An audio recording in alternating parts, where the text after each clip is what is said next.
ಈಗ ಎಲ್ಲರೂ ನಮ್ಮ ಹತ್ರ ಎವಿಡೆನ್ಸ್ ಇದೆ ಅಂತ ಹೇಳ್ತಾರೆ. ಬಟ್ ಇದುವರೆಗೂ ಅದನ್ನು ಸರ್ಕಾರಕ್ಕೆ ಅಲ್ಲ ಅಥವಾ ನ್ಯಾಯಾಲಯಕ್ಕೆ ಇವರು ಹೋಗಿ ಸಬ್ಮಿಟ್ ಮಾಡ್ಬೋದಾಗಿತ್ತಲ್ವ? ಅಲ್ಲ, ಭಾಳಷ್ಟು ಜನ ಈಗಾಗಲೇ SIT ಮುಂದೆಗಡೆ ಎವಿಡೆನ್ಸ್ಗಳನ್ನ ಕೊಟ್ಟಿದ್ದಾರೆ. SIT ನಮಗೆ ಅದನ್ನೆಲ್ಲ ಹೇಳಿಕೊಂಡು ಅವ್ರು ಕೆಲಸ ಮಾಡಬೇಕಾಗಿಲ್ಲ. ಅವ್ರಿಗೆ ಏನೇನು ದಕ್ಕಿದೆಯೋ ಅಂತ ಕೂಡ ನಮ್ಗೆ ಹೇಳಬೇಕಾಗಿಲ್ಲ. ಆದ್ದರಿಂದ SIT ಸಾಕಷ್ಟು ಸೀರಿಯಸ್ಸಾಗಿ ಕೆಲಸ ಮಾಡ್ತಿರೋದ್ರಿಂದ they got lot of evidences. ಅದು ಸಿಕ್ಕಿದೆ ಅಂತ ನನಗನ್ಸುತ್ತೆ. ಒಟ್ಟಾರೆಯಾಗಿ ಈ ಪ್ರಕರಣ ಯಾವ ಮಟ್ಟದಲ್ಲಿ, ಅಂದರೆ ಎಷ್ಟು ಬೇಗ ಸಿಗ್ಬೋದು ಸರ್ ನ್ಯಾಯ? ಬೇಗ ಅಂತ ಹೇಳೋಕ್ಕಾಗಲ್ಲ. ನೋಡಿ, ನಾನು ಅದನ್ನೇ ಹೇಳ್ತಾ ಇರ್ತೀನಿ, ಒಂದು ಸಣ್ಣ ಕ್ರೈಮ್ ಆದರೆ, ಒಂದು ರೇಪ್ ಆದರೆ, ಒಂದು ಮರ್ಡರ್ ಆದರೆ ತಿಂಗಳಾನುಗಟ್ಟಲೆ ಅದ್ರ ಬಗ್ಗೆ ಎನ್ಕ್ವೈರಿ ಮಾಡ್ತಾರೆ. ಒಂದು ಸಲ ವರ್ಷಾನುಗಟ್ಟಲೆನೂ ಆಗಿಬಿಡುತ್ತೆ.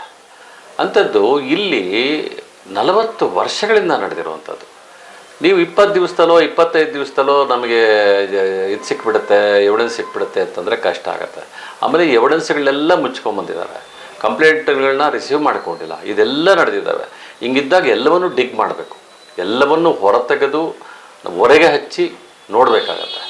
ಹಾಗಾಗಿ ಇಟ್ ವಿಲ್ ಟೇಕ್ ಟೈಮ್. ನಾವು ಇಷ್ಟೇ ಟೈಮಲ್ಲಿ ಆಗುತ್ತೆ ಅಂತ ಹೇಳಲ್ಲ, ಬಟ್ ಟೈಮ್ ತಗೊಂಡ್ರೂ ಕೂಡ ನ್ಯಾಯ ಅಂತೂ ಸಿಗುತ್ತೆ ಅಂತ. ಸತ್ಯಕ್ಕೆ ನ್ಯಾಯ ಸತ್ಯ ಖಂಡಿತ ಸಿಗುತ್ತೆ.